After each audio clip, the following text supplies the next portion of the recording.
Hey guys, welcome to my YouTube channel Education Candle. और आज हम आपके लिए MTTM से एक नया टॉपिक लेकर आए हैं, लेथ इंट्रोडक्शन का। तो लेथ इंट्रोडक्शन में हम लेथ मशीन के बारे में पढ़ेंगे। तो चलिए स्टार्ट करते हैं हमारी आज की वीडियो।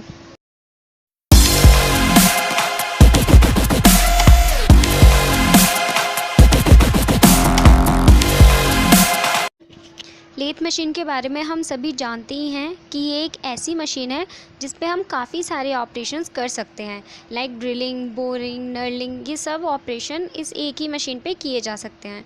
तो इस मशीन को हमारे मैकेनिकल में बहुत ही ज़्यादा इंपॉर्टेंस दी जाती है। इसमें जो ऑपरेशन किए जा सकते हैं उसका एग्जाम्पल है टर्निंग ऑपरेशन, जैसे कि डायामीटर कम कर सकते हैं अपने वर्कपीस का, उसमें होल कर सकते हैं ड्रिलिंग की हेल्प से, और उसमें फेसिंग कर सकते हैं, नर्लिंग कर सकते हैं। नर्लिंग होती है वो ग्रिप को हार्ड करने के लिए होती है, यानी कि अच्छे से ग्रिप हो सके। फेसिंग में हम क्या करते हैं कि किसी भी वर्क पीस का फेसिंग करते हैं, यानी कि उसका जो फेस है उसे स्मूथ बनाते हैं। तो ऐसे काफ़ी सारे जो हमारे एग्जांपल्स हैं, जो ऑपरेशंस हैं, उसे हम लेथ मशीन पे कर सकते हैं। लेथ मशीन के भी टाइप्स होते हैं, लाइक एक ही टाइप की हम लेथ मशीन यूज़ नहीं करते, अलग अलग टाइप की लेथ मशीन यूज़ करते हैं। जैसे कि आप देख सकते हैं centre lathe, bench lathe, tool room lathe, speed lathe and capstan and turret lathe. ये अलग अलग नेम होते हैं हमारी लेथ मशीन्स के, जो हम यूज़ करते हैं हमारे ऑपरेशंस करने के लिए। हम एक एक करके इन्हें डिफ़ाइन करेंगे कि ये क्या क्या होती हैं। सबसे पहले आती है सेंटर लेथ। सेंटर लेथ जैसे कि आपको नाम से ही पता चल रहा है, यहाँ इसमें जो हमारा वर्क पीस होगा वो दो सेंटर के बीच होगा, और ये दो सेंटर होते हैं डेड और लाइव सेंटर, जो हमें हमारी लेथ मशीन पे देखने को मिल जाते हैं। नेक्स्ट आती है बेंच लेथ। बेंच लेथ, ये नाम से ही पता चल रहा है, बेंच यानी कि ऐसी लेथ मशीन जिसे हम बेंच पे मोल्ड करते हैं, और ये छोटी मशीन होती है। और क्योंकि ये छोटी मशीन है तो हम इस पे जॉब भी छोटा ही काटने के लिए या किसी भी ऑपरेशन के लिए इसे यूज़ करते हैं। नेक्स्ट आती है टूल रूम लेथ।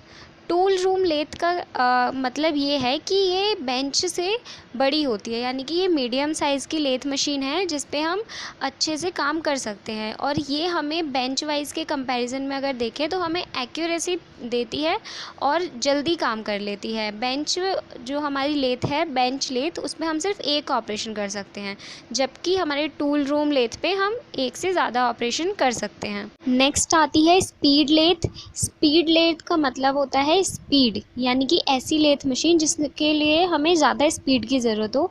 जब हमें कोई ऐसा ऑपरेशन करना है जिसमें हमें ज़्यादा स्पीड चाहिए, उस टाइम हम इस लेथ मशीन को यूज़ करते हैं। और इस लेथ मशीन का नाम स्पीड लेथ इसलिए है क्योंकि इसका जो स्पिंडल होता है उसकी स्पीड बहुत फास्ट होती है, यानी कि ये बहुत जल्दी अपने वर्क पीस को काट देता है या जो भी ऑपरेशन हमें करना है वो कर देता है। और ये एक्यूरेसी से काम करने के साथ साथ बहुत जल्दी टाइम भी नहीं लगता है इसमें, मतलब ये बहुत जल्दी से काम कर लेता है, बहुत कम टाइम लेता है हमारे कोई भी ऑपरेशन को करने के लिए। तो अगर इसे सब अब तक जितनी लेंथ हमने पढ़ी है उसके कंपैरिजन में देखा जाए तो टाइम को सबसे ज़्यादा यही लेथ मशीन बचाती है। Next is capacitor and turret lathe. Capacitor and turret lathe generally special form of centre lathe होता है। ये जितनी भी लेथ मशीन हमने पढ़ी, ये सेंटर लेथ का ही मॉडिफाई रूप है, यानी कि सेंटर लेथ को ही मॉडिफाई कर करके हमने अलग अलग सेंटर लेथ से ले के अलग अलग लेथ मशीन्स बनाई हैं।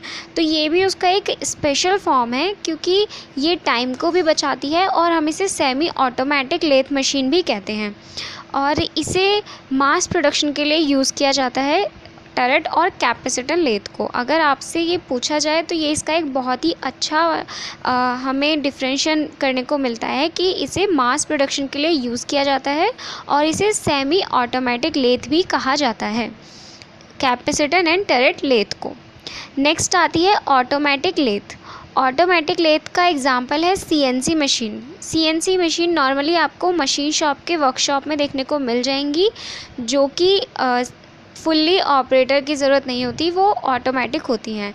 यानी कि ऐसा तो नहीं है हम इसे कहेंगे कि ये 100% ऑटोमेटिक होती है, क्योंकि कोई भी मशीन ऐसी नहीं है जो बिना ऑपरेटर के वर्क कर सके।